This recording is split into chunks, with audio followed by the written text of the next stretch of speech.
ये खाते हो आप?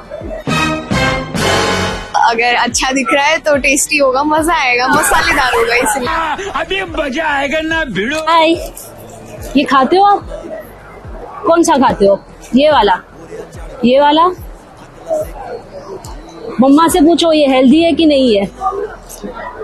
कलरफुल रहता है, कलर का यूज होता है एंड शुगर भी रहता है and all that's why no.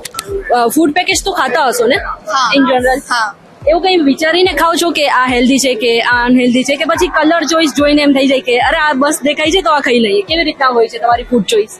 Mostly हमें जो फ्लेवर्स पसंद होते हैं उसके बेसिस पे हम लोग ले लेते हैं। ઓકે, मैं तो मतलब कलर वलर देख कर ही लेती हूँ। अगर अच्छा दिख रहा है तो टेस्टी होगा, मजा आएगा, मसालेदार होगा, इसलिए वैसे ही। તો આપણે ડાયટ ફોલો કરીએ તો આપણે એમ ઇન જનરલ બિસ્કિટ્સ કે પેકેટ ખાતા હોય તો શું લાગે છે કે એમાં કેટલી કેલેરી હશે? આઈ થિંક ડીપ ફ્રાઈડમાં વધારે હશે, બટ એક બિસ્કિટના પેકેટમાં તો ઓછી હોવાની, બહુ વધારે નહીં હોવાની.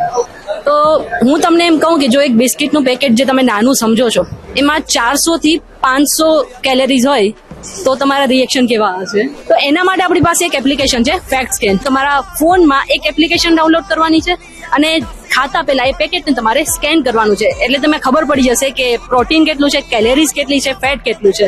खाने से पहले फैक्ट स्कैन नहीं किया तो कुछ नहीं किया। What is beyond it? I'm sure that I know some.